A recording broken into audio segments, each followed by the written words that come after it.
Welcome everybody to another episode of the Fulfilled Veteran Podcast, episode number 7.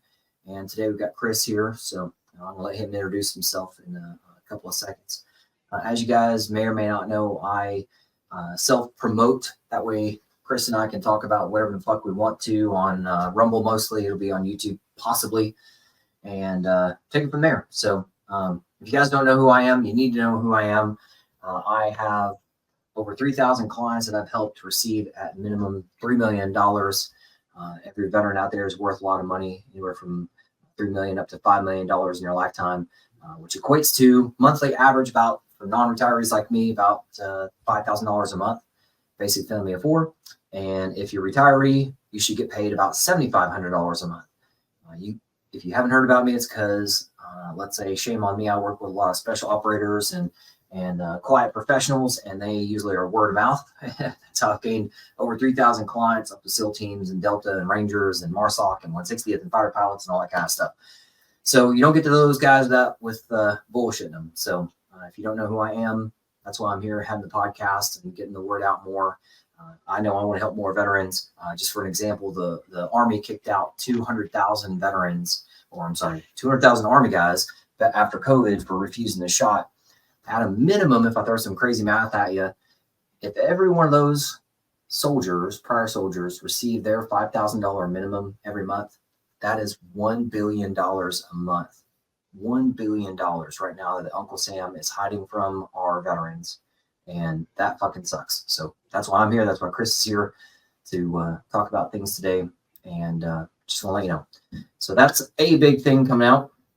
If you don't know about that, go to my website. You'll see it. It's here. It's there. It's there. It's going to be links other places. Something that's coming out too. My podcast is really based off of a book that's coming out in the next few weeks called The First 5 Fucks to Give. Chris probably doesn't know about this yet, but I've got 4 books that are coming out this year, and this is the first one. A lot of F's in here. So things like family and faith and fitness, and the best one out there is fast. So nobody does what I do fast.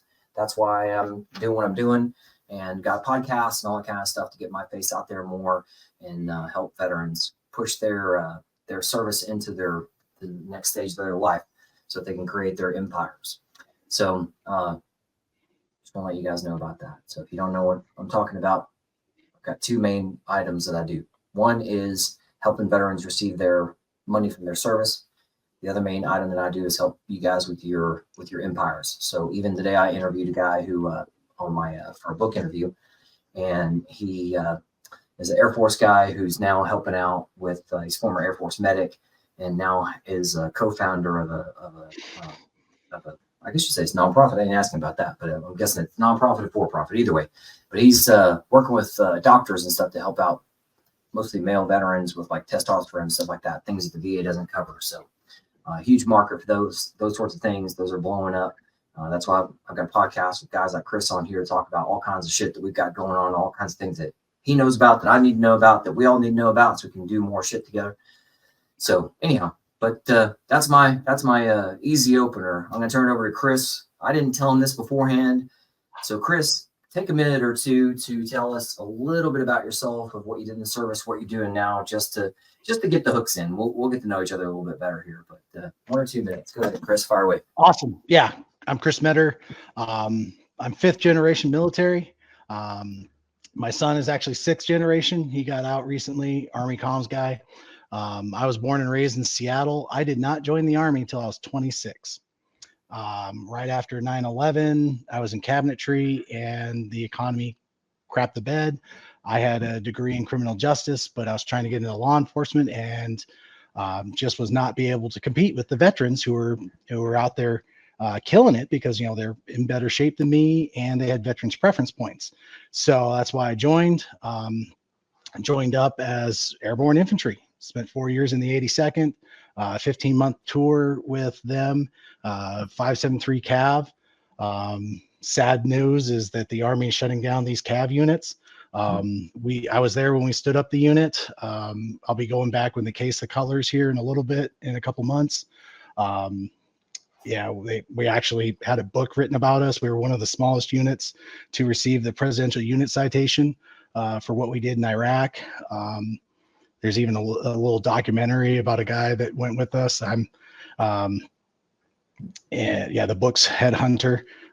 Really, really good book. I mean, it went through the Army approval process. So, it actually has legit facts, because some books out, and it's not like, a motivational book. It just happens what it is. I got back from Iraq in 07, pretty banged up, got blown up, what have you. But still felt, I wanted to do something else instead of law enforcement when I got back. So I joined the National Guard. I told the Guard recruiter there at Bragg, you give me 19th group out of Utah and SATCOM, and I'll sign the paperwork. He said, come back tomorrow. Had the paperwork. So I did another 8 years with the Utah National Guard with a 19th group as a SATCOM guy. Didn't do anything special there. Just a couple training tours to Korea. But that's about it. And then finally, it took me 3 years in that 8 to get medically retired due to my injuries getting blown up, which was pretty hard. And that was actually, medical retirement date was a couple days ago. For 10 years I've been out. Since then, military contractor for several years, working with drones, worked with the Gray Eagle, the Predator. Spent 6 months working with the U-2, and then just got really burned out on the contractor lifestyle because I was always away. The last year, I spent more time in a hotel room than my own bed, which affected my second marriage. We moved to Washington, where I thought with my skills I could get a job, but where I lived up in northeastern Washington, right there on the Idaho border, there was no jobs. I didn't have a job for 6 months, and it was we lived off my Army retirement, which was like maybe $3,000 a month, until I found a job in telecom. So, and I've been working telecommunications ever since. But in that time while I was in Washington, I was a city councilman for a small town. I was board president of a nonprofit for 6 years, based around tourism. Heavily active in the community, really started getting into veterans stuff through the VFW and the American Legion up there. Then got divorced, found my third wife. Third one's the best one. And so moved back to Utah here. I currently work in telecommunications, and I do fiber optic build out inspections. And with that, I started my own side business, Selkirk Data Ventures. So I do a lot of work in the cryptocurrency space. Done some PR events for a large cryptocurrency operation up there, back where I used to live in Washington, Merkle Standard. Day one, when they flipped the switches, they had $300 million worth of crypto equipment going in a 100 megawatt facility. It's pretty massive. So I've done some PR work with them, working on some other projects with them potentially if they all go well. It'd be pretty awesome because crypto's power hungry. And then just trying to, little side deals here or there, small stuff. And yeah, that's kind of me in a nutshell. I got, 2 kids of my own. Like I said, my son, he's 26 now, in and out of the Army. He suffered in the Army through COVID. So that was, that was hell on him. He got stationed at Fort Lewis. Then my daughter, 23, up there in the Seattle area as well. And then we got my wife's 2 kids here, 16 and 13. So, yeah. And how old are you, by the way? I'm 48. I'm a brisk broke 48. Brisk broke, yeah. I'm turning 44 this summer, so just checking. I see you in the Gray Beard Club, and just wondering how you could take mine to get crazy. Yeah, my mom went gray, but at 30, so I was doomed. And yeah, one of my nicknames in my platoon was in Iraq was Silverback, because I was the oldest guy and the silver hair. And then in Korea, they nicknamed me Kung Fu Panda. So shit, that's so funny. Yeah, there was a guy that I was stationed with here in Indiana. He was peppers, and so we call them like pepper flake and shit, and salt and pepper hair. Salt and pepper. Little Yep. pepper flake. Yep. So, well, good shit, man. So, was it the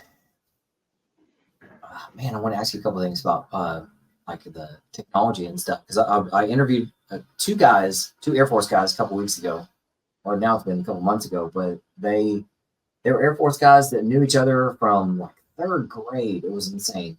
Third grade, and they both went in the Air Force and did IT work.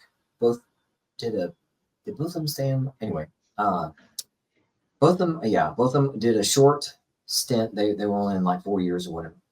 Got out and then started getting into IT world. So I've not talked to somebody like you yet. So I'm sure everybody out there is curious, especially veterans, curious about crypto, because man, where are we going with that? So I'll let you take the floor on that one. Where are we going with that? Yeah, crypto's crazy.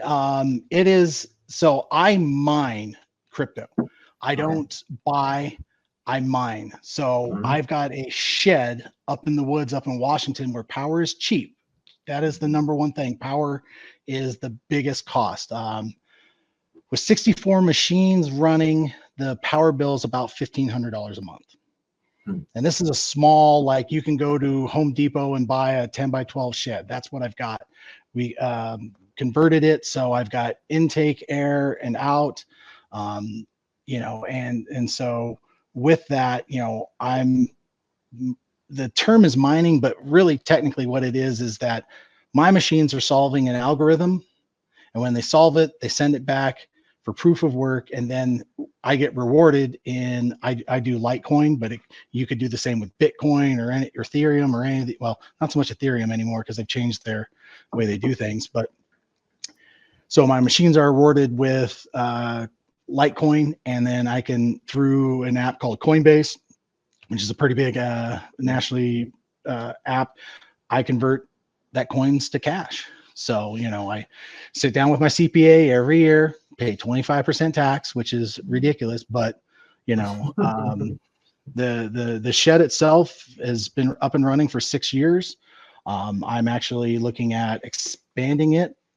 It's basically doing another shed, doubling my capacity, but with the technology there, the new machines that we're going to be bringing online are 9 times faster than the old machines. So rough, and they're more power efficient. So I'm getting 9 times the work out of them for roughly the same cost. So, but yeah, the crypto stuff is crazy because it's all based around the blockchain network, and the blockchain network is super secure. You know, it's so. What's that? What got you into it? Actually, a buddy of mine. So he is so through my second wife, she was into Beachbody stuff. And so he was, when I first met him, he was one of the top 10 Beachbody people in the US. And, you know, he was pulling down millions of dollars in a multi-level marketing thing. So I got into it.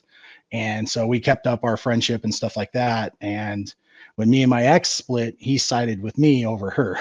So, which, imagine that, you know, you get cheated on, that tends to make everybody not your friend. But yeah, so he got into it. He was in Denver at the time, and he was running his machines, and his cost for power was 12 cents a kilowatt hour. Where I lived in Pondere County, Washington, it was 5 cents a kilowatt hour. So that's, I mean, that's a huge savings. Even, you know, with our upstart cost, it was around, let's see here, oh geez, it was about $120,000 to get the original operation up and running, but that paid itself off within 15 months. And so it's been running for 6 years. So, you know, besides operating costs, it's, you know, it's pulling down about $5,000 a month. So, you know, it's not too shabby for a set it and forget it kind of operation. It's cool. So it allows you to go do other stuff then too, huh? Yeah, no, I mean, it's branched me. Well, yeah, because it's you know, it's the market. The market's up and down, and but you know, That's why, I work full time, and I've got my military retirement, and then I've got this, and then I've got, I got a renter, and it's just diversifying my portfolio, because, so many people these days are just sitting there, just one job. I'm like, that job can go away like that. I mean, and what else do you got? The market is changing and evolving. I mean, everybody needs diggers, but they don't pay as well as, other things. And well, I'm broke. I don't, it hurts. It hurts. Like this weekend I was out chopping, I cut 2 trees down. That was stacking, cleaning. That was, it hurt. Yeah. I tell you what, man, I moved a woodpile not too long ago, and we had similar something happened where we removed the tree and they dug up the stump and all that kind of stuff. And I was like, yeah, leave the wood for me and I'll move it around and chop it up even further. And fuck, man, I used to do that on a cattle ranch as a youngster, and holy crap, I've not felt my body as much as I have after stacking fucking wood, man. That's insane. Oh yeah, no, I mean, when I lived in Washington, man, wood was life. I mean, wood was life. I mean, an old, at my church, an old Army veteran, he was in his 70s, and he would go out into the woods and chop, 12 cords of wood. I mean, dude was awesome. He showed me the way of how to, he had his rig. He had a, big old winch on the front. So he would go up into the woods, find trees down in the gullies, and he would cut those, hook them up. And so he'd bring them up. And so they're up over the road. And then you're standing on the road just chopping, at this level. So you're not bending down or anything like that. I'm like, dude, that's amazing. That's smart. And he's like, well, that's it works smarter, not harder. I mean, whereas like, oh yeah. I always forget all the side jobs I did. When I was up there in Washington, I used to be a deputy coroner through the funeral home, and we got called out. And we got called out to do a body pickup for a guy who was illegally cutting firewood, and he was on a hill and he was cutting down below the tree, so the tree fell and rolled right over him.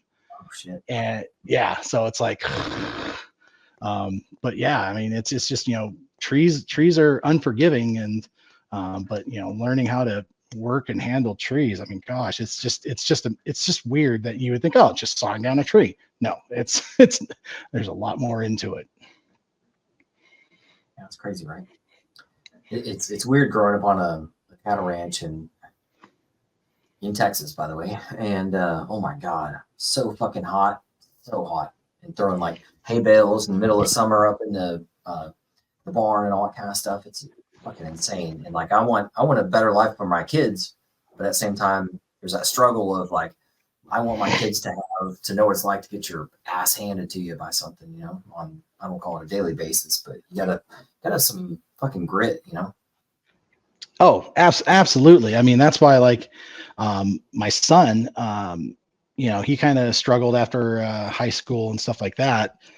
He was working, he was working the graveyard at McDonald's, and he wanted to do something else, and looked at what I was able to do, turn my career into what I do through my dad's advice. My dad's advice gave me the best advice, and this is what I give everybody who goes in the military: get everything out of the military, because they will get everything out of you. Mm-hmm. So when my son went in, he went in his comms, got his clearance. When he got out, he worked up at the Everett Naval Home Port, because he had a clearance and he had comms experience. And then he turned that into, now he works for the Washington State Department of Transportation on their network for their HOV lanes. So he's doing all the back end computer stuff for all the stuff that's making sure you don't got that blow up doll in the passenger seat trying to get through. And that's, it's funny you say it that way, because I was watching a movie last night, and guys like us, we see stuff like that in a movie or a show or whatever. And I said something to my wife. I was like, all right, I'm calling bullshit on this movie because this motherfucker's in the HOV lane. I don't know what show it was, but I was like, oh, I'm calling bullshit on this. I mean, I know it's an alien movie. Who cares about aliens? That guy's in the HOV lane. They would nab him for that. So. Yeah, no, and it's like you were saying, you always want better for our kids, and he's been able to do that. My daughter after high school was doing college and stuff like that, so it's always working better to and I want my wife's kids better than we've got. I mean, you look around and like everything here I earned. It's there's much more pride in earning your stuff than to just be handing it out. And and that's a lesson that I hope everybody learns, is that you take so much more pride in everything that you earn than just handouts. That goes right back to Bitcoin and stuff like that. Like how is that going to work with like crypto kind of money, in the sense of, like, no shit, man. I just a couple days ago I had not graduation, but proms and stuff like that. So all these kids end up, like, I bought or I paid for the bus, the party bus, or the fuck you call that stupid thing, limo bus. Yeah. And all these kids brought me all this cash. And I thought, man, these kids never touch cash. And they don't know what it's like to see, like, you and I growing up in the 70s and 80s of how cool it is to go earn a quarter or go play a video game and then put a quarter into a video game. Where, with crypto and stuff, where does this become monopoly money? How does it add into the soft-handedness that is our children and our grandchildren? How does that? See, I don't with crypto, I don't see that, because it's, for like my end, it actually takes some work to get everything going. You have to know what you're doing to get into it. Because you can, there's two ways of making money off of crypto. You can either buy it like a stock and hope that you make money off of it when the market goes up, like it is now. Or you can do like me and actually put the blood, sweat, and tears in to get an operation up and running. And because I get alerts on my cameras. I've got a guy up there who checks on it, who does basic maintenance. Unfortunately, so the guy that I had running it 2 years, it'll be 2 years ago in July. He's a Marine vet, and he was going camping, and his 16-year-old daughter was behind him in his truck, and he was riding his motorcycle, and just brand new license. And he unfortunately got ran over by her and was paralyzed by the waist down. And, but it's, I don't know where I was going with that, but, yeah, but, I was helping him out because, I was leasing some of his property, but, there's some sweat equity that has to get done. Like, so he was doing my maintenance, just general maintenance, but then about once a quarter, I'd fly up there and do the hard, the networking and stuff like that. Maybe, doing some repairs on some equipment or what have you. But I don't see anywhere in crypto that it's easy money. I mean, these kids, they're getting into things like, I haven't even looked into it, drop shipping. It's like, how do you make money off of that? I don't know. That's the easy stuff that I see out there. Whereas crypto is, it's not, I don't see it as easy. I see that it's going to get harder as the government realizes that they are not going to be able to control the money that's going through crypto, because it's decentralized. There's nobody controlling it. That's the whole point of what Bitcoin was created, was that it was decentralized so that no one government could control it.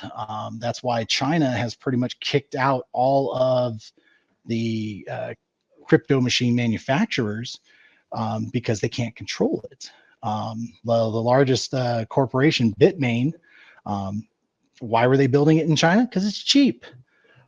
They got kicked out because China didn't want them. They wanted control. And, because I read numerous stories about people stealing power to run these machines so that they could have their own money that's not controlled by the government.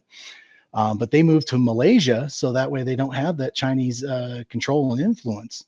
But yeah, it's crypto to me it's not easy. It's hard work.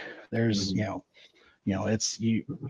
I know there's guys that have, a couple machines sitting up in their basement, but they're only making a couple $100 a month. That's play money.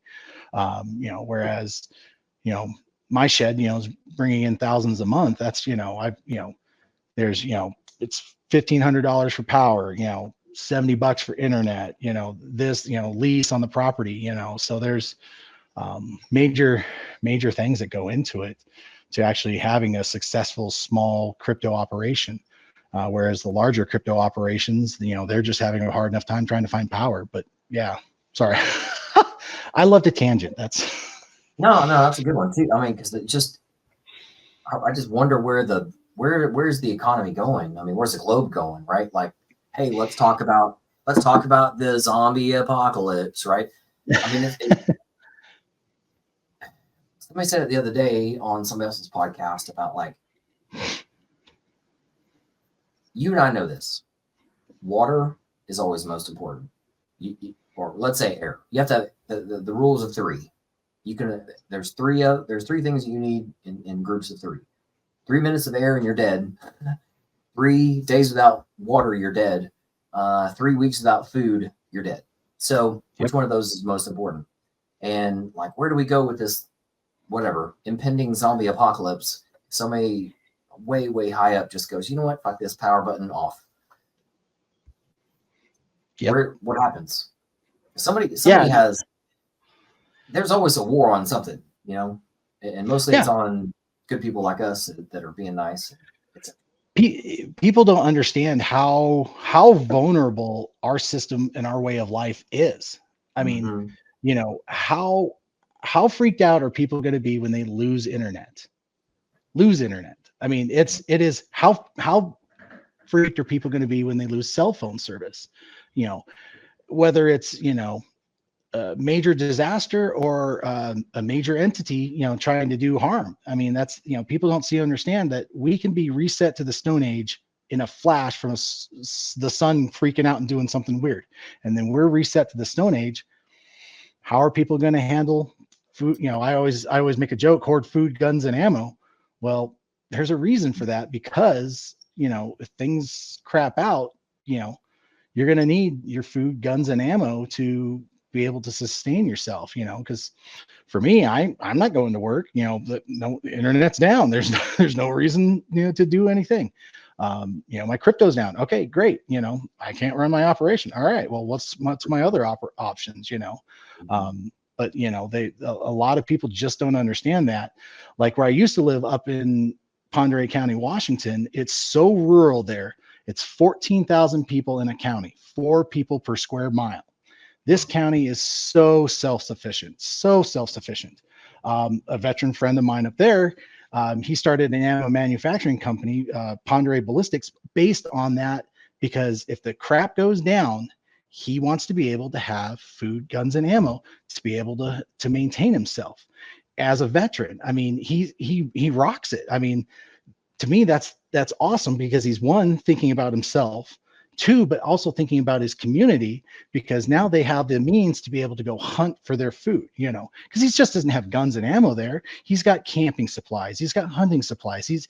Because they're so remote, the town that they're in is 250 people. The nearest town that has the hospital is an hour drive away. But what does that area have an abundance of? Water, animal life, timber. So when the crap goes down, they're going to be able to survive. It's not going to be easy, but it's things like that, like a lot of people, like here in Salt Lake City. I mean, there's so many people who don't understand that with a flip of the switch, we could be reset to the Stone Age, and what are they going to do? It's weird that we're 30 minutes in and we're talking about zombie apocalypse already, but that's totally true. So you probably don't know, but I was a medevac pilot, and before that I was an infantryman in the Army. So I'm flying over in Afghanistan, medevac missions, and we talked about that we owned the airspace out there. There was nobody else out there. And we're flying over these gigantic fucking mountains, even in the wintertime. And you see these spotty, there's a group, a village over here, there's a village over here. But when I go, oh, it's just out the left door, out the right door, those are miles apart. You might as well just be fucking light years apart. It didn't fucking matter. You weren't going to go from that side of the mountains to the other side without a fucking helicopter, and or without a crazy ass mission to do that. especially on the ground. So my point coming back to everybody out there is that whether it's zombie apocalypse or just like Chris said, the sun flickering or some human flickering some kind of switch or whatever, I can't get everybody. And the more capable you are to take care of yourself, I learned this in SEER school. You got to take care of yourself first, and then you got to go, okay, food, water, and whatever for me, food, water, and some else for somebody else. Somebody over in Europe doesn't give two shits about a 200-acre plot of land in whatever, Utah or Texas or Indiana or whatever. But you just have to be able to take care of yourself. And then you start going back to, like Chris said, when you're in the Stone Age, just fucking act like you're in the fucking Stone Age. Like, just go, accept it is the reality that I'm in right now. And I just need to take care of myself and my family and people around me, and learn who's good at making fire, who's good at hunting, who's the joke teller, who's the cook, who's the person that knows how to filter water, who knows how to fish, all that stuff. So you just have to, I think honestly, going back to my zombie apocalypse story here, that I think that the big powers that be would love for us to just be blissfully ignorant and just be fucking soft-handed, so that they can control us and flip any switch they want to and all that kind of crap.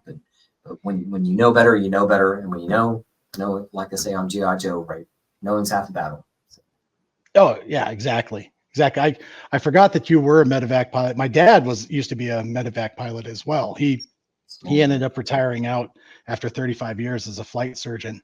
But yeah, so his career is really, really interesting. But yeah, I mean, that's the thing is skill sets. When I was in Iraq, for a while there, I was with our support company, because they needed people, they need bodies, and like, okay, all right. So I was with the support company, and one of my greatest skills was scrounging. So like we were so far out of we were the end of the supply chain. There was nobody else after us. The next stop was 12 miles to Iran. That's how far out we were. I remember Captain St. Laurent, he sent me out on him. He's like, hey, we're going to task a convoy for you. You're going to get a PLS platform and a trailer. I want you to go to Balad. Can you get us wood? I got you. And it's those kind of skills that, people need to have. I mean, it's like, like I was talking with some guys at work. They're like, well, what kind of ammo do you think you should have in a zombie apocalypse situation? I'm like, well, look at what's most prevalent. 5.56. 5.56 is most prevalent. And then after that, I would go 22.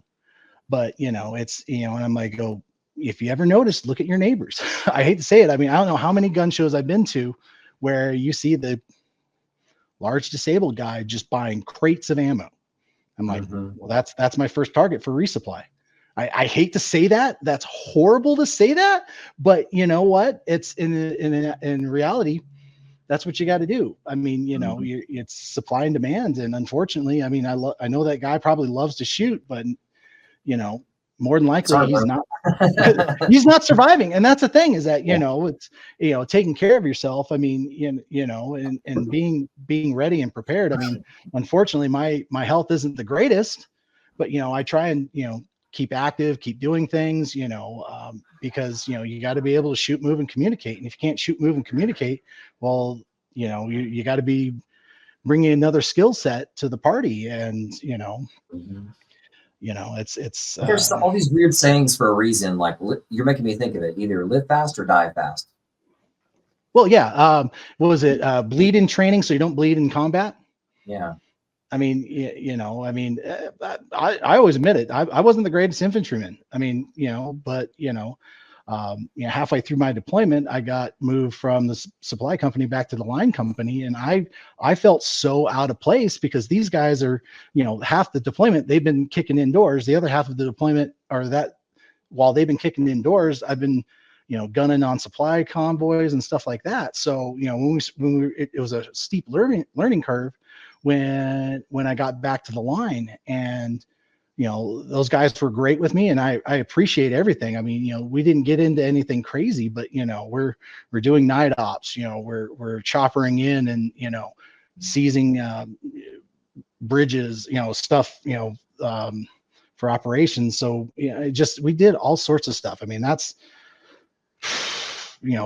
just being able to, being surrounded by, awesome men. I mean, these guys were amazing. I'm like my first sergeant Coomer, he was a ranger that jumped into Panama. And, so before I was in that company, I buddied up to him, just because, it's those skill sets that, people see that you want to bring in, because later down the road, those skill sets are going to help you through those learnings. And so when I got to the line company, those guys were super, super good with me and brought me along. And, when I was getting out, they presented me a plaque and stuff like that. And, that's where I was absolutely grateful for them. I said, you guys know my background, I've spent a lot of time with the supply company and then back on the line, and I appreciate you guys. I mean, I hate being that guy that, you had to pick up some of the slack, but, you guys helped me along. And, that was one of the reasons why I pushed to get my medical retirement, because I could see that, if we got into a combat situation and I go down, I'm taking two guys. I'm not a small guy. I'm 5'11", 250. I'm, as I used to say, I'm built like a brick shit house. I can't run the fastest, but damn it, you throw a ruck and gear on me and I'm gone. And whereas, we knew those guys who were skinny, they could run all day. But then you put them in, an actual ruck situation where, like, hey, you got full combat gear, let's go. They're like, oh, my back's hurting. Ruck up, buddy, let's go. But yeah. So funny. Good stuff. Oh man. So let's get off of zombie apocalypse. Absolutely. So let's go back to the reality of now. So we're in a political crazy year right now. So where do you think things are going with what you're doing, and how does this year impact you? I can't see us surviving underneath another 4 years of Biden. I'm sorry. That's, I know the listeners of this podcast probably agree with me, but anyone else who gets this, Biden is horrible. We cannot be soft. You look at the situations that have happened. Obama was soft and Russia took Crimea. When Trump was in, he was not soft. Theodore Roosevelt, carry a big stick, kind of mentality. And Russia didn't do crap. Russia did crap when Biden came in because he knew he was going to be soft. And I'll admit this, Trump wasn't my first choice to go against Biden. And because I'm looking at the long game, I'd rather have potentially 8 years in office than 4, because you just look, to me, I look at the cycles and stuff. It's like Trump, yeah, we get another 4 years of Trump, which is definitely going to be way better than Biden. Do I always agree everything with Trump? No. And I think that's the good point, is that you should never always agree with everyone that you're choosing, because then you become like a talking point, a parrot head. And so it's always good to have some disagreements. I think Trump is our better, currently is the best worst choice we've got. I mean, I was bucking for DeSantis just because, he's been a governor, he's a Navy vet with the JAG. So I'm like, it's okay, he's a lawyer, but he's still a vet, a lot better than, but we as a nation, we cannot survive because the sharks are circling the water really hard. I mean, you look at everything that's going on with China and Russia.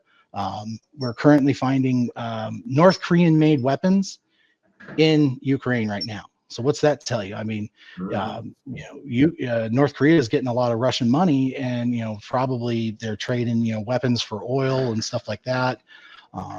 Just a lot of things. All the people who do bad in the world are circling the water, because I'll be honest, if Biden gets back in there, they're going to hit us hard. And our military now, I mean, geez, it's horrid. I mean, my former commander from Iraq, he was a light colonel then. He's now the 4-star over FORSCOM. And last year we were talking, we had a reunion there at Bragg. I'll never willingly call it Liberty, even though it's not a bad name change, but it's always going to be Bragg. Yeah, it's Bragg. His he's hurting for actual combat troops. And Mhm. you look at, and he doesn't control the PR for recruiting. And it's like you see all of if you follow any of the recruiting ads, it's kinder, gentler, softer. I mean, I whoever the Marines PR people have it on point.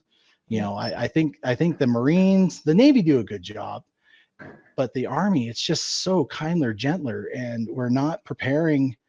We're not sending in good people. I mean, not that they're all bad or anything like that, but it's just the caliber of people that we're getting in the military is not as great as it was. It's you can just look at the numbers. It's just been declining years after years after years. I mean, I think it was great that we stopped the draft and we're an all volunteer Army, but we're getting to the point where we're not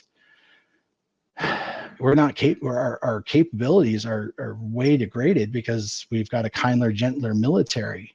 And we're the military is supposed to be a sledgehammer. We're not supposed to be. Everyone needs to fear the sledgehammer, but we're not getting there. And with another Biden presidency, I think that's just going to keep going worse. And we're not going to get good trade deals. We're going to be placating to a lot of countries, giving up a lot of money that we don't have. And so I think that's horrid if Biden gets back in there. Do I think he's going to get back in there? No, because I think there's enough people that are seeing the writing on the wall. But we just can't go back there. I'm surprised it's taken this long for. Like there's a poll that just came out last week or so, and not that many people give two shits about polls, but it's not showing Biden in anybody's favor. And now even the media has to talk. The bullshit media has to talk about the reality of like fuck. So they to me they tried to run a long race, like an 800-meter run, like you would for a 400-meter pace. And you can't fucking do that. You can't run that fast. And just, I mean, they fucked up fast. What's almost 2-3 years since fucking August of $85 billion of our shit over in Afghanistan. Oh yeah. Nobody has talked about that since, or well, at least nobody worth a shit. Nobody's been held accountable. So people like me and you who know better, we look at that and go, what the fuck?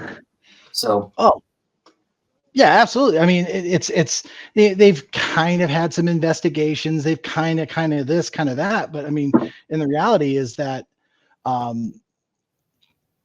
we left a power vacuum, big power vacuum. And I get it. Okay. Yeah. It was cheaper to leave the equipment. Okay. All right. But you basically left all of this functioning equipment to fund a terrorist organization who's now running a country. Granted, I mean, you were in Afghanistan, I wasn't, but from what I understand, most of the Afghans who lived in the hills, they don't care about the politics, but they're affected by the politics when, the Taliban comes in, doesn't like their sect of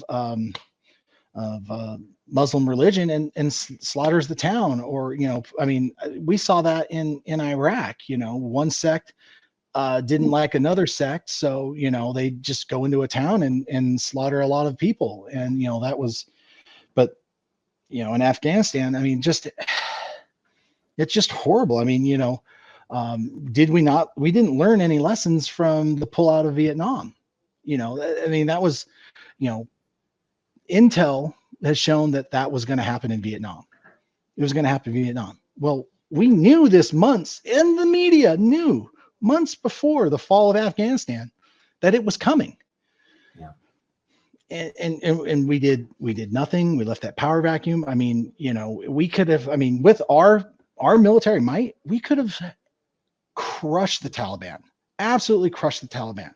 It's not like we didn't have the intel on all the heads and stuff like that, but we just didn't have people going, drop that missile, drop that bomb.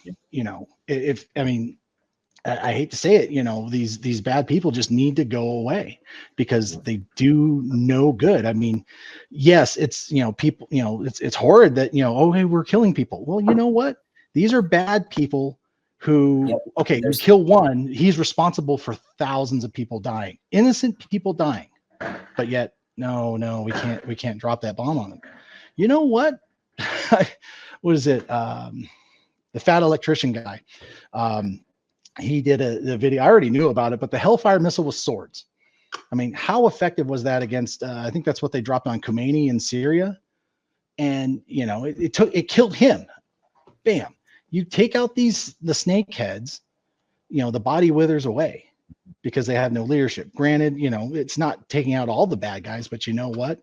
A lot of these people are like, oh yeah, like these kids who are pro Palestine and stuff like that, free Gaza, blah blah blah. Well, they're all just talking heads. Somebody else in the background is feeding them, and you got to understand that these these, much like the Taliban foot soldiers, it's being led by somebody, and most of these foot soldiers, they're not fanatics.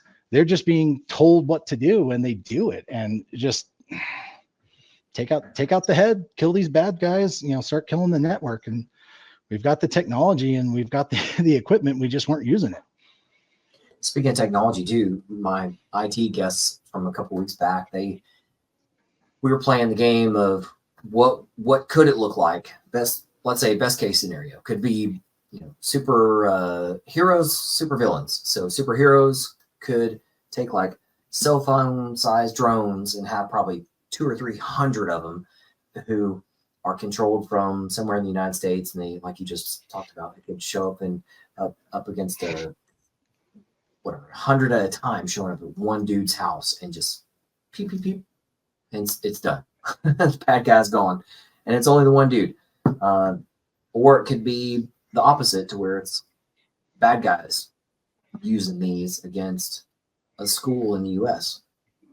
Because I know when I was in Afghanistan, our airfield, our landing pads were right on the other side of a wall, and there's a school right over there. Why the fuck are we landing military aircraft on the other side of a school? We didn't like being there. I guarantee goddamn to you that they didn't like us being there. And yeah, that's eye opening in and of itself. Is when you're landing right next to a school every single fucking day. Oh yeah, no, absolutely. I mean, like when we were in Iraq, we were going to go out on a convoy to resupply one of our patrol bases, because we were pushing, we had a lot of patrol bases out in the area because we found that was super effective. But our convoy got delayed an hour, and about 45 minutes later, the comms just go nuts on the battalion network, and we see smoke rising.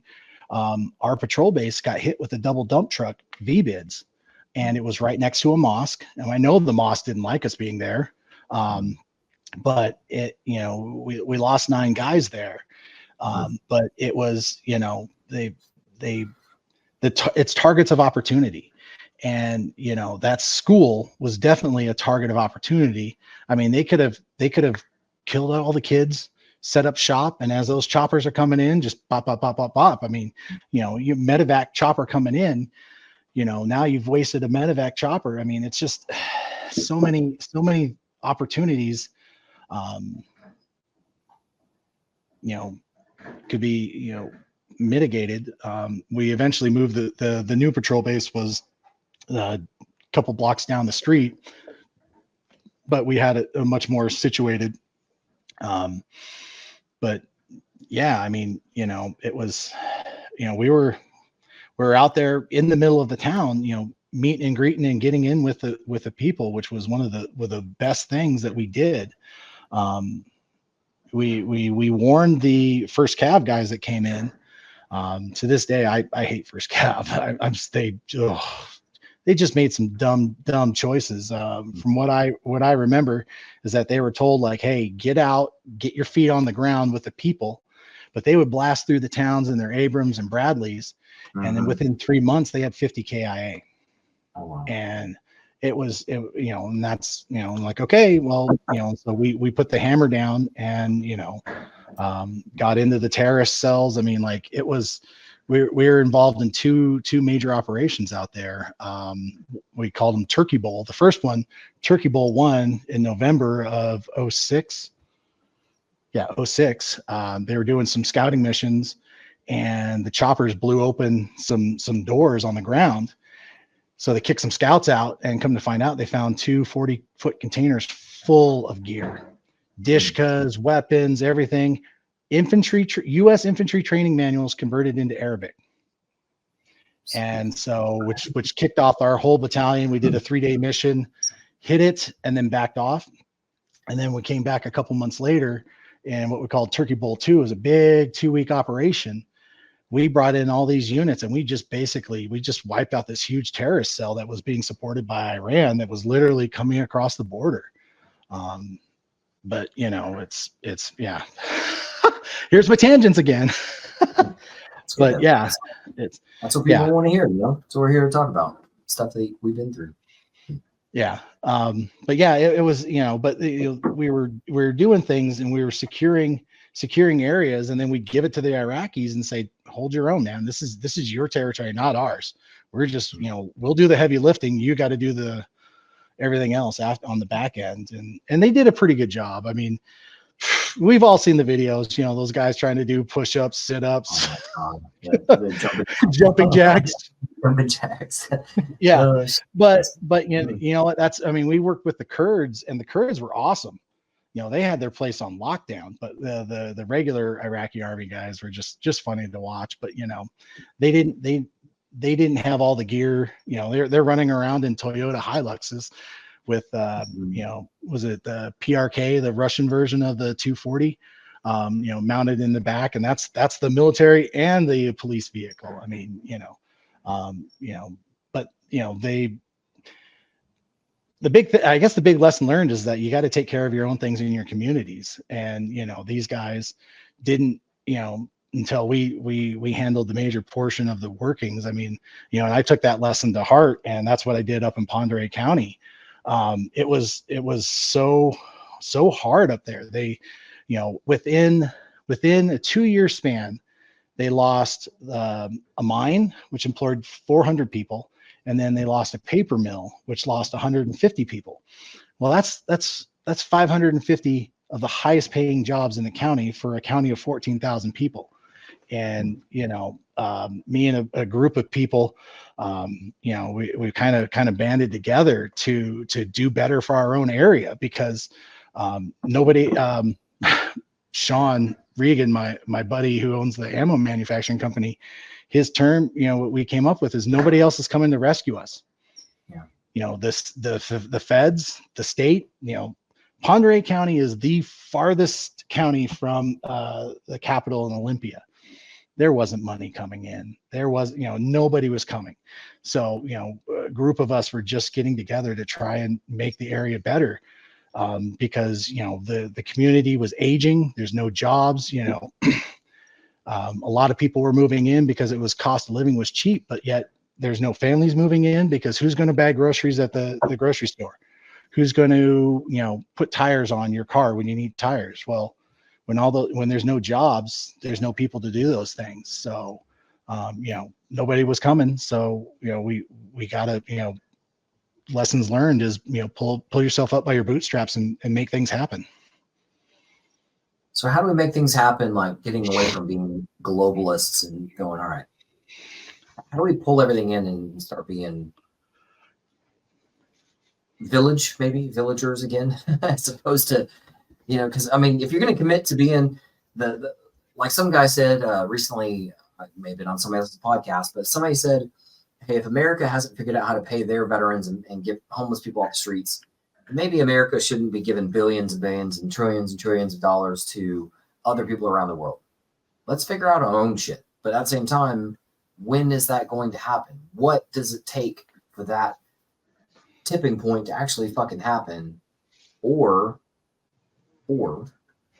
is it an action or a lack of action? I'll say it this way: a starvation. So like, if I light a match in my hand right now, I can try to put it out in water or just hold it up. And I've got a little fan over here. You probably can't notice it, but got a little fan over here. If I just whatever, or cup my hand over it and starve out the oxygen, like there's multiple tactics and techniques that are going to be able to do that. So what is the path of least resistance? Is it somewhat of a boycott from good old boys over here in America to go, you know what, I'm not gonna play your fucking game. We are an all volunteer military. We are, even if they try to the big wigs try to go, hey, we're gonna implement the draft again, there's no fucking way. That would cause more fucking chaos. So could we be these peaceful protesters in the sense of, you know, I'm not gonna go to your fucking job, big whatever, your mine and mine this shit for you. I'm gonna do my own thing. I'm gonna grow my own fruit, my own vegetables. I'm gonna be self-sustaining. I'm not gonna play your fucking game. So my point back to a line that we say in the military a lot is, I'm gonna take my ball and go the fuck home, right? So at one point we take our ball and go the fuck home. We know better. We can be violent. We can close with and destroy the enemy. We can survive, outlast anybody. Americans can. American military can. But you probably don't want to push us that far to get us to do that.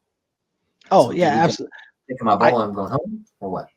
I honestly, the answer isn't easy. I mean, there's no easy way through it. I mean, we have gotten ourselves in such a far away position from being self-sustaining. It is going to be a break your back, get us back to being, because we have to get back to a self-sustaining nation. That's I think is the key. You know, relying on foreign entities to provide our supplies, our goods, you know, our oil, you know, is outlandish. I mean, you know, because ultimately, if there's another world war or whatever, and it's us against China for whatever reason, do you think China's going to ship all those supplies over? It's not. You know, do you think these other countries that we're buying oil from are not going to jack up the prices?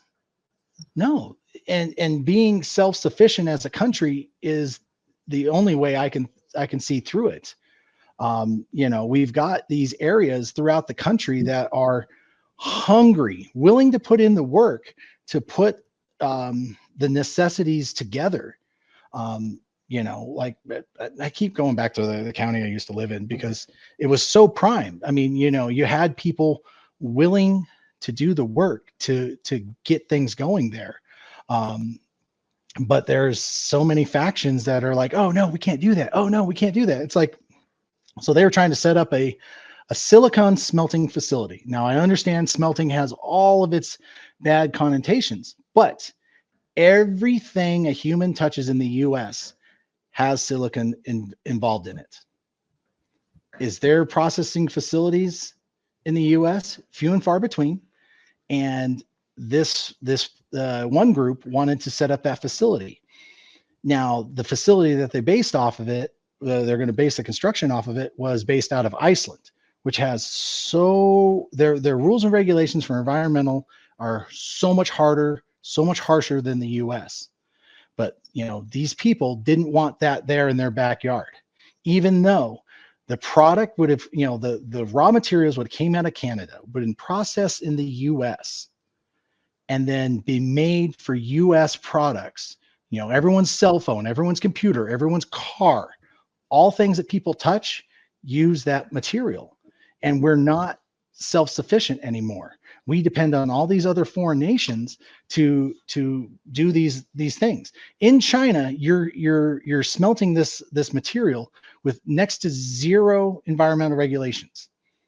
And people think that's way better. It's, you know, it's in China. We don't touch it. But yet the National Organization of Atmospheric, NOAA, did a report that most of those chemicals that are in the air come across the Pacific and hit the West Coast. It's like, huh. So you're actually worse for the environment. You're actually putting more crap in the air by not having it done here in the US. Mm-hmm. And it's like, yes, currently it is more expensive to do business, but it's here in the US. And that's, you have all these farmers, these butchers. So currently, when I used to work for a trucking company, they would take pigs that were killed in North Carolina, ship them across the country to Oakland. And from Oakland, they would get on a boat to China, processed, packaged, and then sent back to the US. And that was cheaper to do it that way than it was in the US.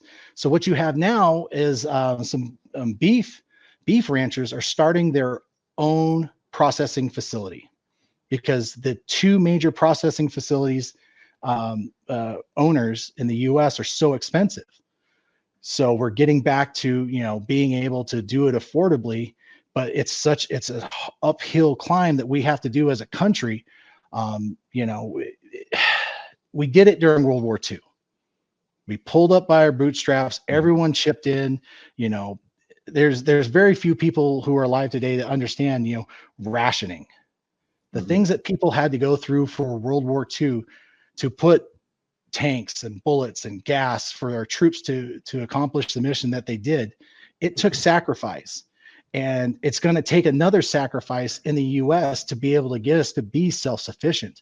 I mean, I forget the terms, but it's, what is it? What did they used to use? Like it was in between World War I and World War II that we were almost an isolated kind of country, but isolationism, that people would call it that, but it's not that in my mind. It's self-dependence. Yeah. So, being self-reliant. Yeah. I mean, it's the pride in that we have our own things that we can do. We can build these things. We can manufacture these things. We can be self-sufficient for our own country first.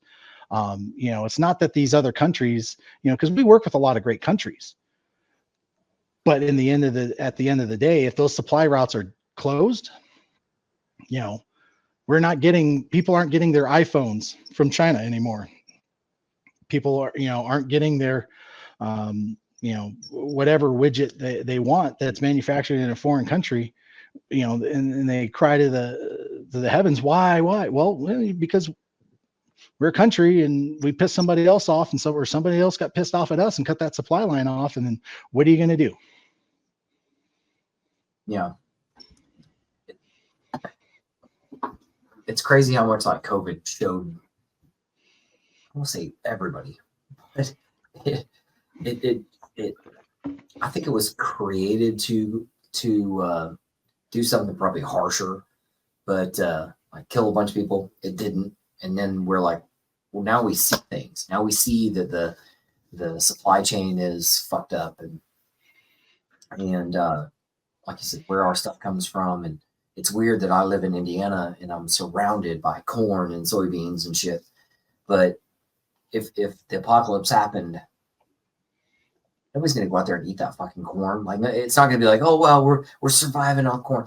You'd have to live in either like you said, up in the, I don't call it the mountains, but more of a more mountainous area and rivers and stuff like that. Like, just for an example, Indianapolis is the largest city in the nation without a waterfront. Really? Yep. Yeah, I mean, it's yeah, I mean, like where I live, I am, let's just put it this way, deer migrate through my front yard, even though I'm in a major US city, so I have a readily available food source out my front door. Are my I've got a neighbors bunch gonna of house cats. Probably eat house cats. Yeah, but that's the thing is, I go into Salt Lake City, on the daily, and I'm like, what are these people going to do? I mean, I'm literally, half mile to 3/4 of a mile, and I'm in the woods. I'm in the hills. I definitely liked where I used to live a lot better, but you know what? I love my wife, and and we're down here. And so, when I moved down here, these are all things I processed in my head that, like, okay, what are we going to, I've got ammunition. I've got some things, Am I not? Am I 100% ready? No, but going back to that self-sufficiency. I mean, it's a lot of people like, "Oh, what you're gonna eat that, whatever." I'm like, well, yeah, because it's protein, it's meat, I have the ability, I can grow food if I want to, I've got these options. Whereas a lot of people just, they don't understand that. I think, what is it? During COVID, it showed that our supply chain's 3 days out. 3 days out. So the grocery store, once it's out, if it doesn't get, once from that last resupply, it's 3 days out. I get it. It's cheaper to not have all that product on hand. But yet, that Walmart distribution center, when it goes down, your Walmart ain't getting nothing. Your grocery store ain't getting nothing. Cause like, man,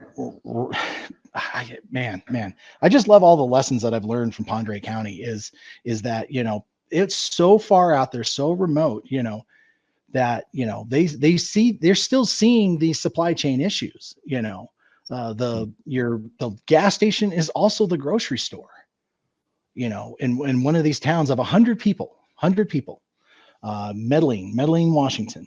And it's, they're so far off the food chain that, the gas station, it may run out of gas, but people are smart. They've got, they got reserves of food. They've got reserves of gas. They're smart about their living because they understand that they're not that far away from not having those supplies. They are the end of the supply chain. Like I was in Iraq, we're end of the supply chain. And a lot of people don't understand that even though they live in big cities, once that supply chain's cut, they're done. Makes me think about the Amish.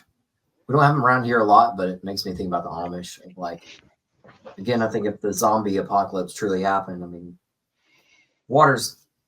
Oh my God! If you guys don't know what it's like to drink bad water and have your guts fall out of your ass, good luck. Good luck with that. Yeah. So you have to be able. When everybody was out there buying toilet paper during COVID, I bought water filters. I bought a bunch of them. So, and just different pitchers and stuff like that. Like that makes more sense. You need to be able to filter water and know what to do with boiling water and all that kind of stuff. So anyway, but like, oh my God, I can't imagine the Amish have got to be just like you motherfuckers. Say right, the meek will inherit the earth, So. Well, I mean, you look at their lifestyle. I mean, are they going to miss electricity? No. Are they going to miss cell phones? No. I mean, granted, some of them have integrated some of it into their, some of our supply chain into their lifestyles, but for the most part, they're not going down to Home Depot to buy parts to fix it. They're manufacturing it right there on their property. Mm-hmm. They're putting up a barn made of wood that was probably locally sourced from their neighbor's property. They're the example of self-sufficiency. They live in our world, but not of our world. Yeah. Yeah. And they've created themselves an environment that it's so self-sufficient for themselves that, I don't know what the numbers on COVID are, how well they did during COVID. So they probably weren't even touched by it, Yeah, I mean, you look at it like I traveled through COVID. I mean, that's how I dated my wife. Airfare was super cheap. Oh, wow. And like it was $150 round trip from Spokane to Salt Lake City. So, that's, to me, that's super cheap. So I'd come down like every other weekend or something like that. Did I play the mask game? Yes. Did I try to do everything I could to get around it? I surely did. I bought a Oakley made a really nice mask. It was really comfortable, that had the filters that you could put in. So I would wear that without the filters. Yeah. We went to a wedding in California during COVID, and okay, cool. So they wanted, the local county regulations, they had to have masks and all this. All right, cool. They didn't explain about filtration. So a friend of mine made these lace masks that, I mean, you could see through them. And so I'm like, yeah, they're masks. They meet all the requirements. They're like, me and my wife, we went for our honeymoon. We went to Jamaica during COVID. Oh, wow. And so, you know, they didn't care at the resort. They cared at the airport. So my wife was wearing her lace mask, and one of their TSA agents is lighting her up, and she's like, I'm like, don't screw with the TSA agent, babe. That's we want to, you know, as much as we love and would love to stay in Jamaica, we have to go home. So I had to fish out a mask from my bag. It was one of the backup ones. You know, it was an actual legitimate surgical mask, but you know, she had to wear that the trip home. But it's just like, you know, it was so dumb. And you know, so many people were following all the rules, all the regulations, and they still got COVID. You know, I was as a part-time deputy coroner for the county, because its county is so small that they contracted with the funeral home to do their deputy coroner work. So, you know, I unfortunately had to go to the hospital several times to do pickups for people who died potentially of COVID. So I had to put on like full Tyvek suit, mask, gloves, blah, blah, blah, blah, blah, because it's a potential COVID death. Well, the one thing that we did that was great is that we never put down COVID as the actual cause of death, because they didn't, you know, people were looking at, oh yeah, well, you get all this money for COVID. Well, we didn't care. You know, the dude had stage 4 cancer. COVID was just what put him over the top. You know, it was, you know, his immune system was already suppressed from all the radiation, all this other stuff. You know, you could have farted wrong and that guy probably would have died, you know? And so, you know, we did a good thing. And I feel is that, you know, we didn't give into the pressure of mark it down as COVID, mark it down as COVID. No, you know, look at what this, he didn't die in that car accident from COVID. That's, yeah. I mean, just the stupid stuff that people were getting tagged with on their death certificates. It's like he fell out of an airplane from COVID. No, he's dead because he fell out of an airplane. I mean, just this stupid stuff. And yeah, just stupid stuff. But I really love to see those numbers on the Amish if they're available, because I bet those guys, because they're hardy, they work hard. You know, they're not getting all these vaccinations and all these things, you know, all this, you know, I admit it. I got the shot so we could go to Jamaica for our honeymoon. I didn't get any of the boosters or anything like that. Did I agree with the shot? No, but I needed to, you know, I wanted to go do something. All right. I got the shot. You know, I figured my body's already screwed from everything that the Army gave me. What's another piece of garbage that's going to go in there? I mean, because I personally feel the shot was very ineffective in anything that anyone did. So, but you know, I was a realist. It's like, if you want the shot, you get the shot. That's your personal choice. I'm not going to push it on you. I don't think anyone should push any of these those vaccinations on you. And that's the reason why I got it, so I could go to Jamaica, because I'd rather go play and live my life. You know, okay, if I get sick and die, oh well, you know, I should be dead from so many other things. To me, it's like, whatever. You know, something you made me think of when you're talking about travel too is it's weird where the line is drawn again, that even let's say post-COVID, when we travel now, we don't have to wear masks anymore or shots anymore and stuff like that. But we're still taking our jackets off and shoes off and shit like that at airports. We're still doing this like 9/11 level stuff. So it's like, how did we not get? How did the stupid line go back to another stupid line? Why didn't we go a little bit further and go, you know what? Maybe we get rid of the stupid take your fucking jackets off and shoes off and shit like that, the terrorist kind of crap. We're post 9/11. We're way past fucking 9/11. We're past the 20-year war of Afghanistan that didn't do any global war on terror. So why the fuck are we still taking our shoes off and shit at the airport? Well, it's just nobody's pushing back on it. You know what I did? I got TSA pre-check. You know, so I don't take that. I don't do that stuff. We have the technology. you look in the airports, L3 communications makes a body scanner. You know, if you, I was just actually watching Total Recall a couple days ago, and when he was going through that security, he had that wall that's, you know, I'm like, we've essentially have that now. You're not hiding anything through airport security. So why are we taking our belts off? Why are we taking our shoes off? There's no reason for that. The levels of security, we have the technology to combat that. I mean, you know, oh, well, it's an invasion of privacy. Well, you know what? You're taking that choice to go on a plane. You know, we don't want it to blow up, but also, you know, it's why is this? I've seen so many stupid TSA agents on these power trips. I'm like, you guys don't seem to understand that you're the bottom of the barrel of security, you know, and you're our frontline security guards. You know, you take a look at Israel. I mean, they have active death threats against them all the time. Iran's trying to kill them. Hamas has been trying to kill them. You know, just everyone's trying to kill them. I get that level of security.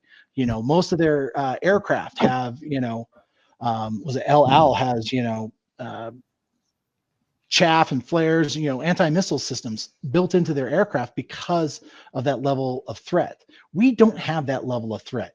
Are we under attack? I feel yes. The borders, dudes are flowing through the border that, you know, they can get access to all these things that can do damage in the US. You know, it's not that hard to do bad in the US. So our airports are, you know, we have the technology, so that's not a problem, not an issue. I mean, you know, it's, you know, last time I checked, when I went through an airport scanner, I didn't have take a number. I put the number in, you know, they're not tracking that it's Chris going through that airport scanner. They're tracking that it's fat guy. Let's, you know, put him through the thing, make sure he's going like this, because that, you know, I get why, you know, you do that, because it exposes everything. But the scanners, there's no reason for these. Take off your belts, take off your shoes, you know, blah, blah, blah. The technology is there. Yeah. Isn't it funny that we've got this level of technology, like you said, at the airport in Denver or Indianapolis or something, and we're still doing like archaic, what do you call it, like flip phone level bullshit from 2001, 2002. We're still doing that at our airports. All the while, our latest president has our southern border wide ass open. So, it's insane. It's absolutely insane. You know, when I was working on drones, I worked at Fort Huachuca for a while, and it's the perfect training ground for drone pilots, because they fly up and down the border watching for dudes to cross. And the amount of people I saw there, I mean, they had hundreds of people crossing that the drones were watching at a time.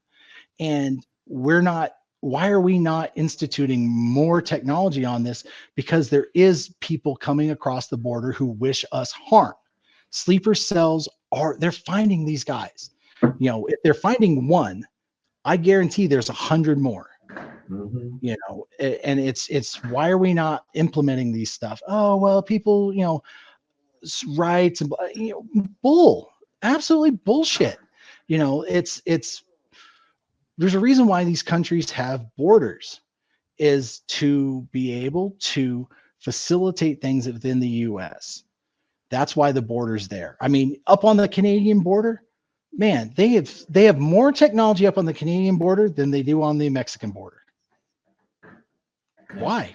I mean, why are we not implementing a lot of that technology? Because like, you go down the Canadian border, they clear cut it all. They've got all these sensors and everything. Somebody comes across it, dude, they're on top of it. Mexican border, who cares? Really? I mean, we're such a soft nation. I mean, granted, who's picking these crops? Unfortunately, it's illegals are picking these crops, because Americans don't want to do that hard work. We don't want to do the hard work anymore. And so it's easier to do this with the illegals. And so they're coming over. I mean, I'm all for giving anybody an opportunity to come to this country, do it the right way, like everybody else has. Do it the right way. But we have to stop making it easy for these people to come in, because granted, most of these people aren't bad, but it's the 1 out of 100 they're meaning us to do harm, that they infiltrate, they come in with these groups, and then they go in to do harm. People just don't understand that. I mean, it's like, how many times was there just a suicide bomber in Iraq or Afghanistan that was just mixed in with the crowd? That one guy wanting to do harm. That's what we got here. All these guys coming across the border mean to do us harm. 9/11 pilots, sleepers, essentially sleeper cells. They came in, did all their pilot training and stuff like that. And next thing you know, they're throwing planes into buildings. I mean, we're not that far off, and we're lucky that it hasn't happened yet. But I mean, the things that were learned in Iraq and Afghanistan could be easily applied here and used against us in the U.S. I mean, I hate to say this, but I mean, how would you have a second thought on Memorial Day or Labor Day weekend to a cooler on the side of the road? Would I? No. Yeah, I mean, if you saw a cooler just sitting on the side of the road, you're like, oh, here in the U.S., you wouldn't think. But how easy would it be to do your homemade explosives with ball bearings and a phone? Yep. Crazy. Pop that off when that Greyhound bus is going by. Yeah, it's people don't realize that there's these people with this knowledge, easy knowledge, that they're coming over with, that are in the U.S. today because they could filter in from the border. How many Chinese nationals have they caught across the border? So for every one that you catch, like, what do either one of us know what 5 years from now looks like? I played a game when I was a kid of like, oh, what's 10 years going to be like? And now I can't even think past like 1 year at this point. What's 1 year going to look like a year from now? It could be anywhere. It could be anywhere, and it's very heavily dependent on the next president. That's for sure. I mean, if we get 4 more years of what we've got now, how horrible do you think it's going to be when something bad happens? It's going to be, people are going to be like, oh, what do we do? What do we do? We're going to have a measured response. No, we need to put a hammer down on our enemies who do harm against us and show that you don't screw with us, because we're going to bring the hammer down. And you're not going to have that under Biden. You're not, it's definitely going to be a very stronger response if Trump is in there. I mean, he did a pretty good job in my book. Was he perfect? Absolutely not. But you know what? I think we're way better off and prospering a lot more under Trump than we have the last almost 4 years under Biden, and we've become a softer nation for it. And it's not that I'm heartless. It's just that, we need to understand that the U.S. is a superpower in the world, and we have to be able to be self-sufficient, and we have to walk softly, but we carry that big stick, and we're not there. I talk about this all the time of things being an ecosystem. There's an ecosystem for a reason, and you need bees and flies, and you need leafy green trees and cactuses in the right places, stuff like that. So it's like, when you have, going back to the change of power, that if it were good versus evil, whatever, once that line is towed and we go, okay, here's the line, and good is up here, bad is here. Once anybody starts towing that line, it becomes apparent to both sides that things are going to happen. Are we going to have a fair election this year? No, because we've not had fair elections forever. So let's be honest. Our country is still so young in the world that, I mean, even in my lifetime, in your lifetime, we had or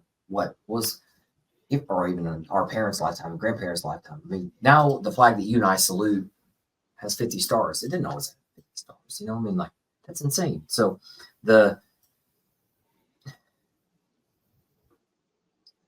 things could change and change rapidly. I hope that things don't rapidly change negatively to push guys like you and I to do the things that we know how to do. But I would say the good news is that we've got a lot of, at least the Americans, we've got a lot of hammers, and and we know how to use them. We know where they are. So like, people who hate us can't do jumping jacks. We know how to like shoot somebody or tase somebody or whatever, or even less than that, like starve them out or reroute a water supply. We know how to do all that shit. Other people don't know the shit that we know how to do, and aren't gung ho enough to fucking do it. I don't know. I would like to, like you were talking about, you took trips to fucking Jamaica and shit, during COVID. Fuck, man. I have a hard time. I would like to go to Italy again. I was over there for a little bit in Germany and stuff like that. I would like to go back, but fuck, man, not right now. Not probably in the next 5 years. I don't know. Yeah, Unless no, I mean, somehow gloriously get way fucking better fast. But what does way better mean? If it gets way better for me and you, Chris, that means that it's getting way worse for somebody else out there. Fair statement? yeah, I mean, I think, if things are getting there's going to be suffering. I mean, that's like I said, either suffer in training or suffer in battle. And I think we need to be suffering right now, and so that way, what's that quote? Was it hard times create hard men, hard men create, whatever that I forget that whole thing.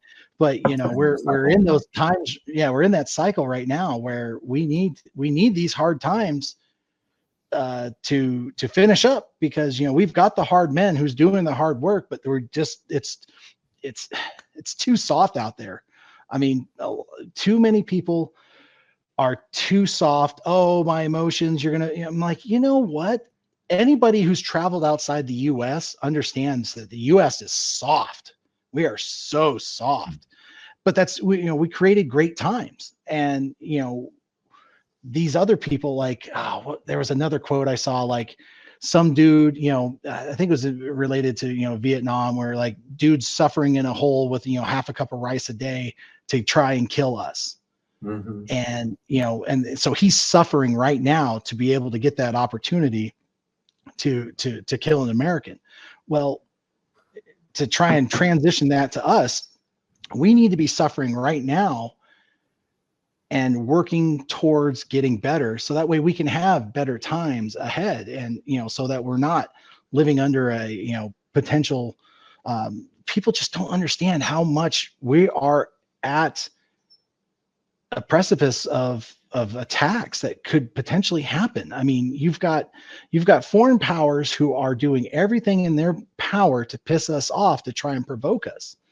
And you got China who's building these atolls out there so they could extend their reach, extend their position. They keep creeping in closer to Taiwan and stuff like that. I'm like, these are our adversaries. We're people don't understand, we are in another Cold War. Yeah. And we have to come out of this suffering, this time, better on the other end. And so it's a lot of people need to pull up their bootstraps and get to work, and there's just so many people who don't want to get to work and do anything. I mean, I keep myself busy with a lot of other ventures, because if one doesn't pan out, well, I've got another one. If it's all about opportunities, and there's so many opportunities, and people need to be understanding is that I'm not content to sit on the couch and watch TV all day. And we as a country need to be not content with sitting on the couch and watching TV. We need to be busting our asses and putting in the hard work, because at some point we will not have these opportunities. We will lose the internet. We will lose power. There's something's going to happen, whether it's a world war, the sun going blip, whatever, there's a myriad of things that can happen. And if we're not prepared, people are going to die and suffer. And, I never want to, have anyone die and suffer, but you know what, that's the reality is that 3-day supply line to the grocery store, once it's cut off, man, it's going to be pandemonium. And having that self-sufficiency in yourself and wanting to do more and build better for yourself is very key. And we don't have that as a nation right now. We definitely had that, during World War II. Everybody pitched in. So yeah.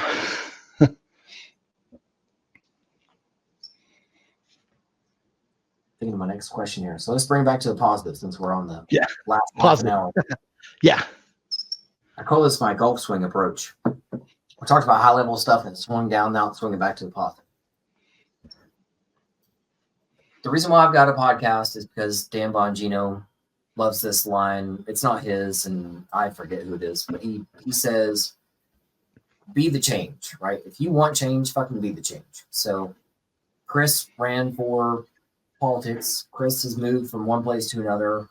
I've got books coming out. I've got podcasts that I host, and I get to be out in front of you guys all the time. So, I mean, we have these wonderful technologies that Chris and I didn't have growing up, and fuck, man, why not use them? I mean, you got to know how to use a map and a GPS, and that way when your GPS shits the bed, because you got to know how to shoot, move, communicate using an old school map and know where north is. And like my wife says, oh, it's up on the map. Okay, so and but you just got to know how to use things. And so swinging back to a positive, I mean, if we want to be the change, I mean, that's why I want to promote that folks get their craft out there.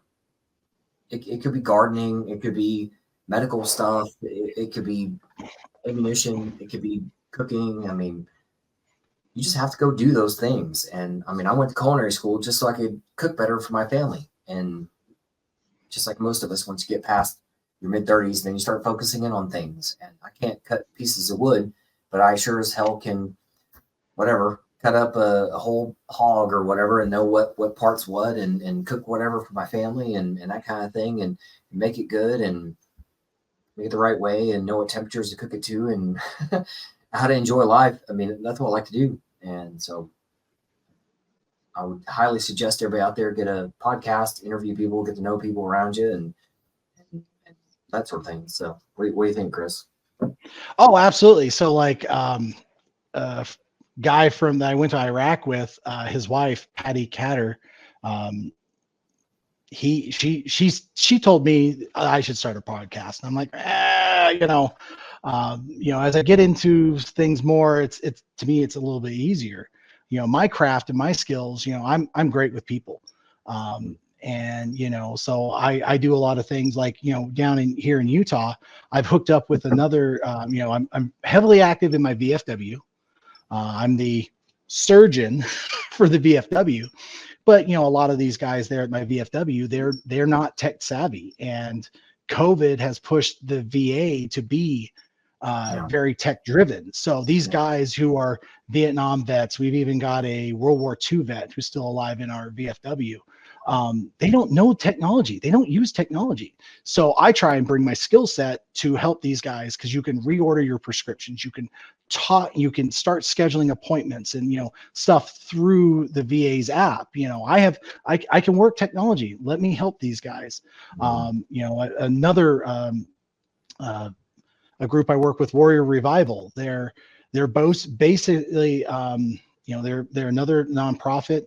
They're just trying to bring a bunch of military guys together, because the connection with, veterans, having that veteran, being able to talk to another veteran, I personally feel is way more valuable than any psychologist out there. Mm-hmm. And, I've been to that dark place. I had a plan at one time. I was bad off, but it was through talking with other vets. And, I talk with one of the guys I went to Iraq with almost on a daily basis. But, through this other Warrior Revival, I work with other vets, we do activities, we get together, we build those common bonds, because once you get out of the military, you don't have those bonds anymore. And so working with other vets is super beneficial to me, to be able to not go to those dark places. Because unfortunately, we've had several guys from my unit kill themselves, and it's super hard. I mean, sorry, and so that work with other veterans is helpful to, and using those skill sets, because I'm one of those guys that, I can get out there, I can talk, I can throw myself in front of a group and get after it. Not all of these other guys are. So I'm trying to do that. So through Warrior Revival, we've got a mentorship program where new guys who sign up, we give them an intro call, we talk to them, and it's vets talking to vets, get them involved in activities and doing other things. I mean, these other groups like Wounded Warrior Project, they're great, but they've gotten too big. Yeah. They've gotten, and it's so hard to do things with them now. Whereas a lot of, boots on the ground, local guys working with, other veterans is super key. Playing off our skill sets, to, like, oh, hey, we've got this Air Force veteran here. Well, we've got another Air Force guy that, has similar interests. Let's have a, get an intro call with him. We try and put those together with people, because it's important to help support other vets, because the VA, try as it may, is the best Canadian healthcare system the U.S. has to offer. Yeah, right. and that's, and I mean, it's the people are good. The policies are horrible. Like my dad, when he retired out of the Army, he went to the VA as a physician's assistant. He had to resign because there's so many blockages to be able to get the guys the help that they need. Mm-hmm. And so he just couldn't do it. I mean, yeah, he could have collected a paycheck, but he just couldn't do it. Cause like when he was in Iraq, he was part of the invasion. And he had cause he was in the Guard at the time, he had a holistic health practice back in North Carolina. And so he was having them send stuff on his dime to help his guys out, because all the Army medical stuff, there's rashes that you get in Iraq that a cream from the US isn't going to work for, but he would use holistic medicine to help these guys there in Iraq. And so, it's using your skill sets, building up the people and teams around you that are super helpful in the long run to be, self-sufficient, to be able to build up, those people around you, because, I like being in the spotlight, but you know what? Let's build up another guy. He needs to be in that spotlight. He needs that credit. He needs that. He has those skills and that set that we can, I can go to you, you can go to me. Oh wait, I know a guy. That's my, I have a lot of people come to me for business deals because I know a guy, because I network, I venture out to talk to other people. And it's super important. I mean, I know our vets, we don't like to talk, but we can talk to other vets. We always do our veteran. When I met Chris Tonto Pronto, I met him a few years ago. A buddy of mine who owned a large company was bringing him in as a public speaker. So he got me 15 minutes with him, which was amazing. And so we vet checked each other, and come to find out we were in Mosul, Iraq at 2 different times, but we could say different, we could talk about things. And so we vetted each other out, and we do that. And that's important, because there is people out there who haven't been there and done that and want to feed off of what the veterans they have. They see that the veterans have a lot, but they're not really willing to commit. They didn't, like it's those guys that like, I would have punched a drill sergeant out. Well, you know what? You beta male, that's not going to happen. Us alpha males, that's so many beta males out there. Right. just trying to posture and which really tries to, like, the stolen valor. Sorry. I feel like I'm tangenting again. Those guys. Yeah. No, that's, there's so many times where people have like, you see those pictures of that dude who has like the sergeant major rank with the oak leaves on the thing, and then they got the stack that's 5 miles long. I mean, like, when I got to 19th group here in Utah and we actually had a ball, I was more stacked than some of the SF guys. But did I care? No. Did they care? No. Because, they saw that I had a CID and they're like, oh, he actually did something. And he was with the 82nd. Okay. All right. He met her. He's not a bad dude. Okay. Yeah, he can't run like everybody else, but you know what? He's a pretty solid dude. And we know that we can count on him. And yeah, pulling into those resources is, super important that we, tap into our thing. So yeah. No, it's good stuff. It's a good place to end because it's and we'll do a little bit of behind the scenes. You and I will keep the recording going, all that stuff. But Awesome. Yeah, definitely a good place to end, man, because it's exactly right that the veterans out there, I mean, be the change, but also just be available.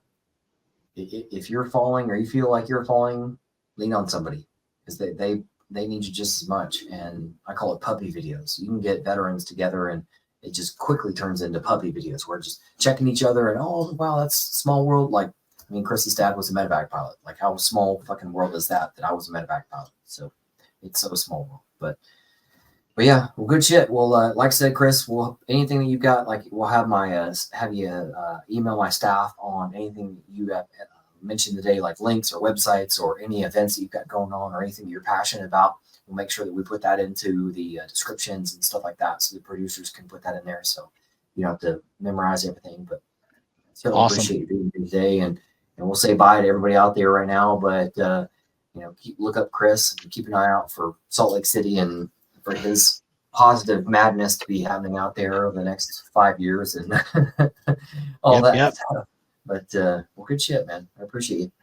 No, thank you. Thank you. All right, now we're gonna do some behind the scenes stuff. So, all right, man. Awesome. Talk to me a little bit more. What do you want? What do you want? What do you want? What do you need? I mean, we'll close out the next couple of minutes together. So yeah, that's good. I told you, man. 2 hours goes by fast.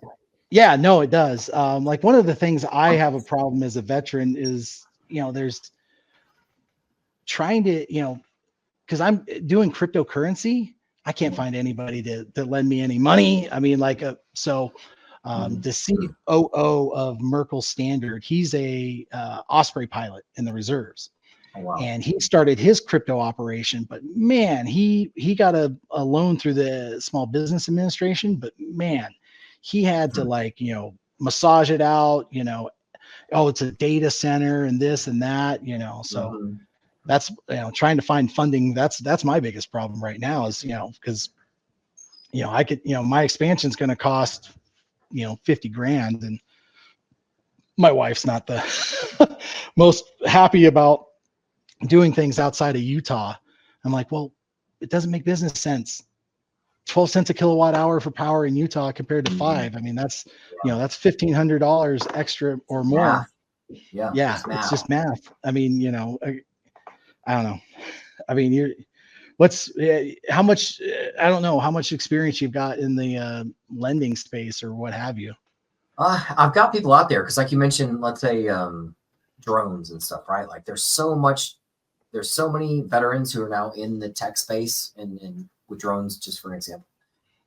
And there's all kinds of money moving around out there. Like there's a guy I'll probably introduce you to. I can have my staff write down to introduce you to this guy. But I usually mention him in conversation like this, that he does government contracting. He owns a company where he does government contracting with SOCOM. And he received a $5 billion contract last March. So definitely that's the money. Yeah, no, that's like I'm working, those connections. Like I have a friend who reached out to me. Like I'm working on a I can't talk about it too much about during the show or whatever, due to NDAs and stuff, but we're working to bring hydrogen powered generators to the crypto facility.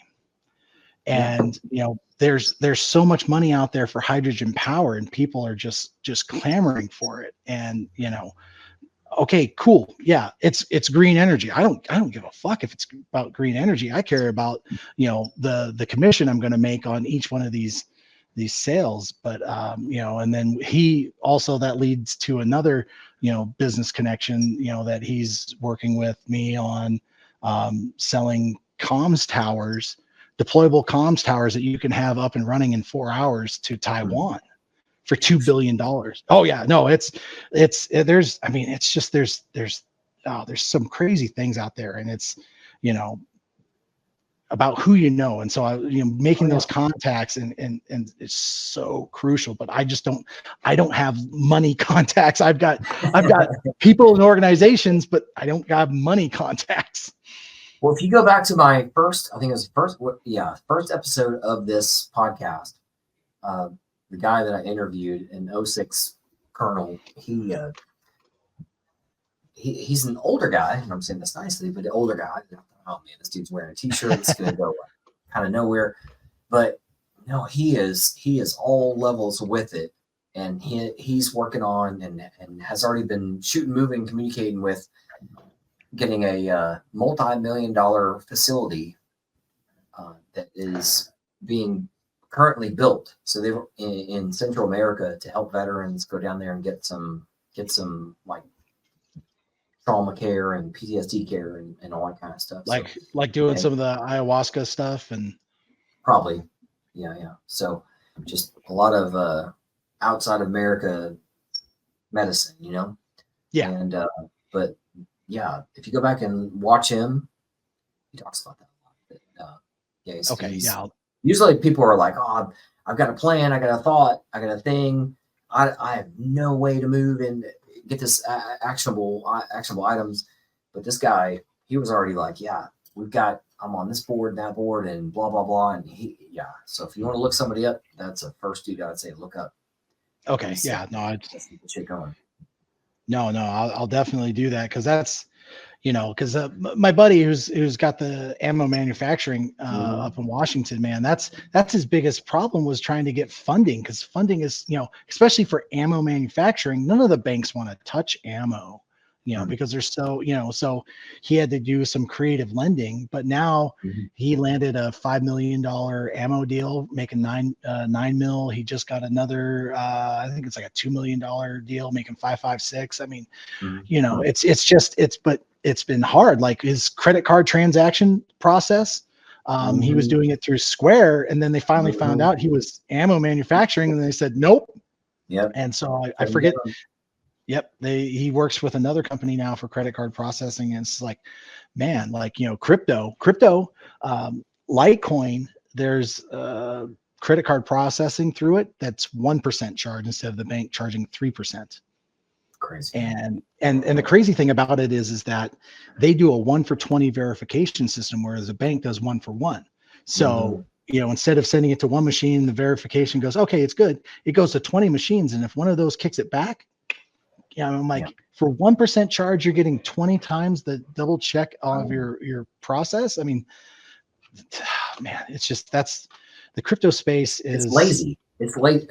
Well, my point back to you is it's lazy. The Stripes and Squares and stuff like that. They, big banks, whatever the fuck, they want to charge 3% for, like you said, the 1-on-1, but it's laziness. These big corporations, they want to just make money off of me and you doing business together, and they run the show, and they get to say yes or no, and most of the time it's no. Well, yeah, it's the nonprofit I used to run. We did everything through Square because that was the only thing available to us, but that's 3% on every transaction for a nonprofit. I mean, like last year, we brought 8,000 people to the town of Medellin Falls, which has a population of 250 people. Jeez. It's a 2-hour drive from Spokane Airport. It is 8 miles off the Canadian border and like 10 miles off the Idaho border. It's up there. And, all the money that went through that, 3% to Square. Yeah. And I couldn't get out. I couldn't find a better deal. It's just like, they just rape and pillage.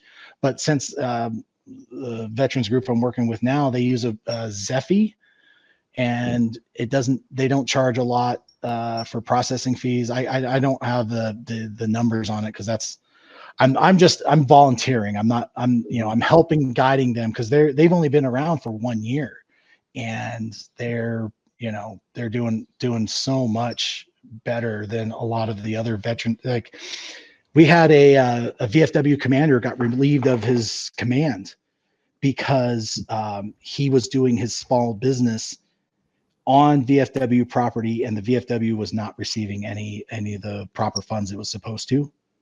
He got relieved of his command. And like, he was involved in so many of these other veterans groups that were just stealing money. No way. The dude was, so he's a wrestling promoter, and at least run the money through the VFW so they can show numbers. But he wasn't even doing that. And it's like, so the state commander of the VFW, he's actually in my VFW, and we were talking. He's like, yeah, I found the rules. I removed him, and this guy screwed his own VFW. He screwed him over so bad that when he went up to the state liquor board for violations, they were going to give him a penalty and a slap on the wrist. It's just like, dude, just shut up, take your punishment, and go. But he's like, oh, well, they've been doing this and they've been doing this, all while he's under his command. Yeah. They lost their liquor license because of him. Wow. I'm like, you're killing that. It's been 6 months now. They finally got their liquor license back, but that's 6 months of profits that business. Oh man, it's like my brother. He's like, do you recommend these books from Jocko Wilco or whatever his name is? I'm like, no, I don't like Jocko. Because everything he's built is built on stepping on other people. He hasn't built anybody up. That's my opinion. And I'm like, if you get something out of, I don't like, there's oh my gosh, what's it? The Goggins, David Goggins. His whole plot, his starting point, his own internal starting point. This is him saying it, not me. He says things like, well, I do what I do because I'm going to show other people, like, fuck you. My Albert, I love doing good things. I don't need to run 100 miles tonight to show Chris and or whomever else that I'm helping veterans. Like, you can't buy me out. If $1 billion lands in my account tonight, I'm just going to have 1,000,001 problems tomorrow, right? Yep. So, I mean, I own a for-profit. I charge veterans to help veterans. So does Ford. So does Mercedes, whatever. So does you're paying your mortgage. So the government is fucked. I didn't fuck it. Chris didn't fuck it.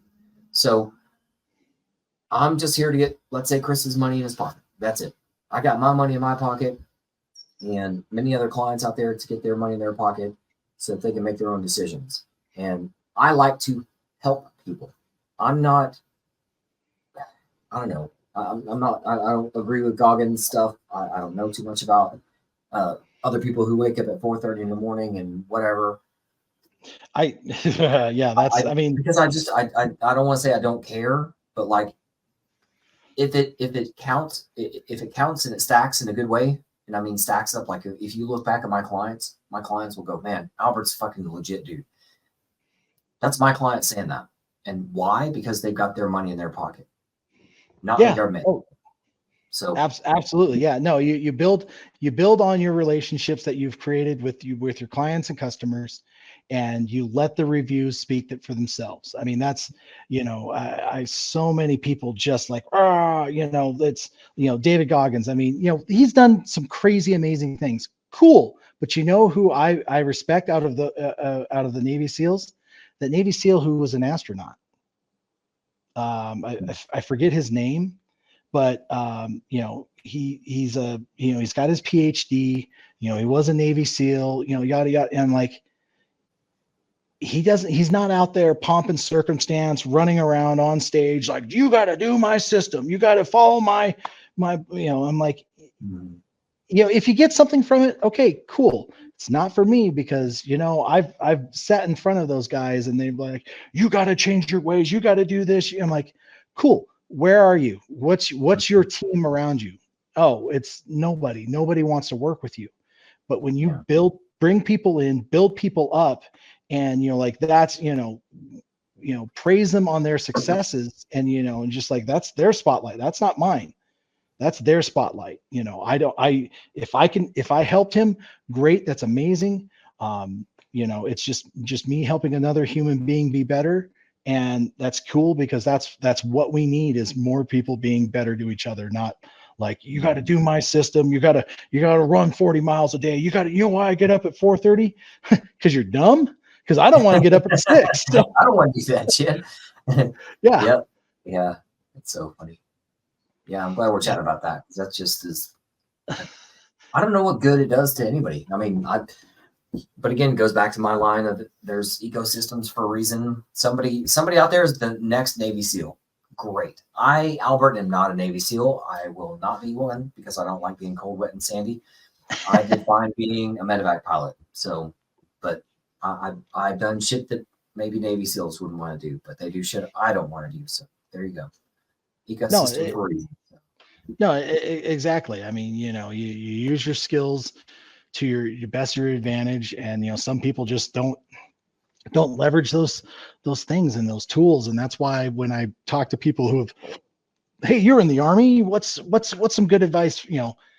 What my dad said was just absolutely vital, because he started out as an alerts unit in Korea back in 75, 76, dropped his packet, became a warrant officer, flew medevac, then transferred to North Carolina, and then flew Chinooks.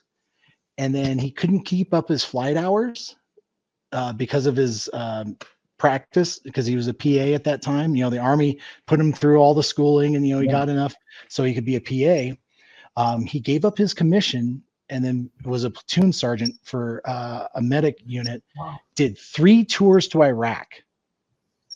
3 tours to Iraq, came back, then was back in Washington, and then dropped his officer packet and got picked up as a flight surgeon for a reserve unit up there in Washington, and then finally retired after 35 years total service. I think he was like 22, 23 active as a major. I mean, and it's just using the military to your advantage. He pays for it now. I mean, he's unfortunately got non-hereditary Parkinson's that they've linked to his exposure to the Huey exhaust and the Chinook exhaust. Wow. So something to watch out for, something to look forward to. Yeah, jeez, fuck no, all kinds of shit. Yeah, that's something I help my clients out with, is environmental exposures and stuff. And jeez, man, that's crazy. Yeah. So let me ask you this. So I'm sitting at 100% with the VA. And I'm getting the $4,000 a month or whatever it is. What am I missing out on? That you're in a great spot, but it's like you're at the beginning of it. The government wants you to believe that that's it. You're at the beginning of all other things. So now I call it the gate. You're through that gate that is the VA. Now you're on to other stuff. So 100%, let's say permanent and total like me, that's when you're in most states not paying property taxes, or you're paying a lesser amount, like Florida and California, Texas, and Nebraska, they don't spend any property taxes. Like you said, I like your line that your dad used, because I went from being enlisted mosquito wings to getting out as a captain. And I mean, I've got 2 master's degrees. Nobody gives a shit about it, but like, I've used all the things that are out there, like Voc Rehab, which is now called VRD. I've had student loans, almost $200,000 of student loans removed from my name.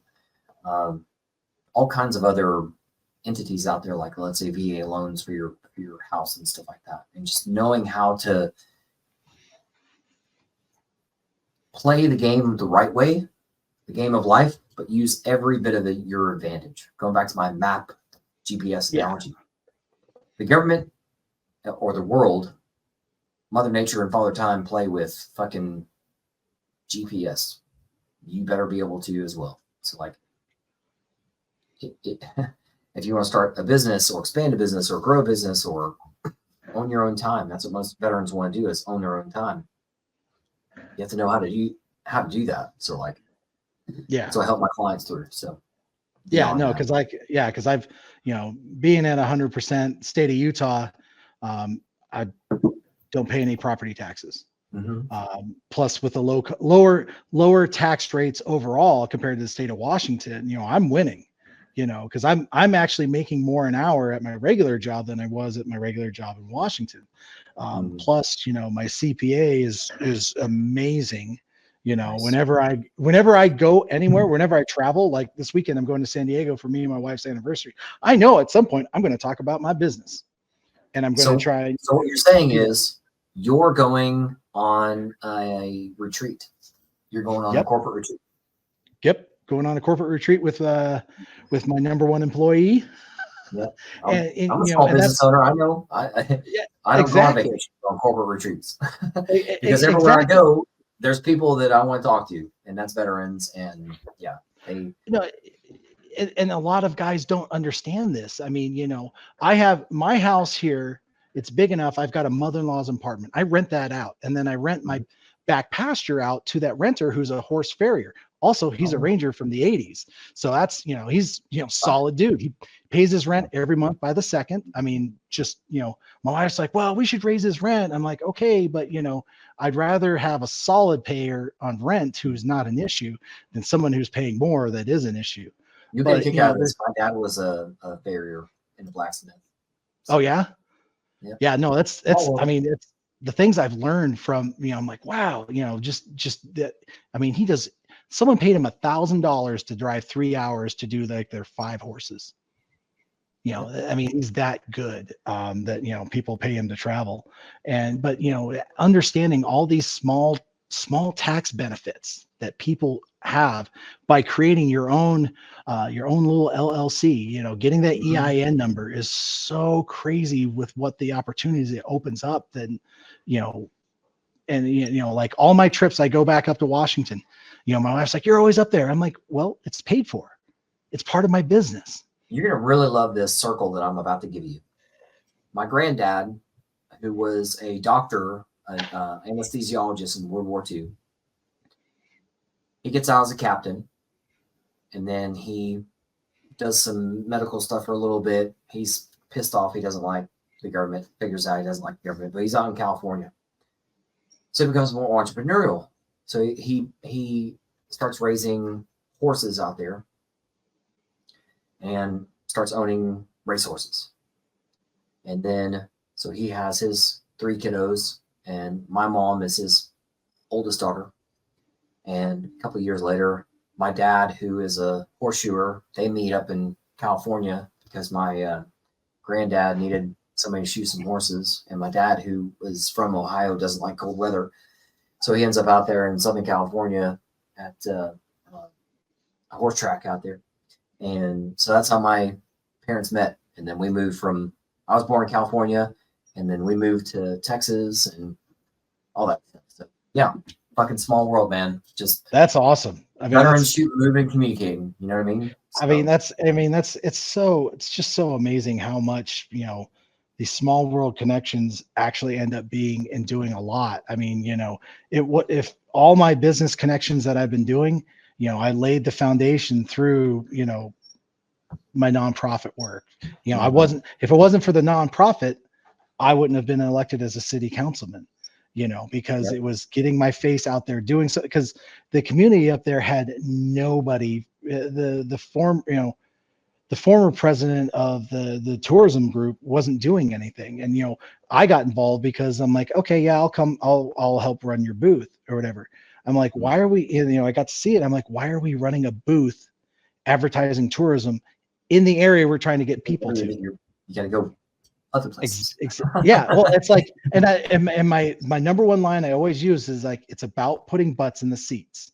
Yep. If we're advertising inside the county, we are not spending our money properly.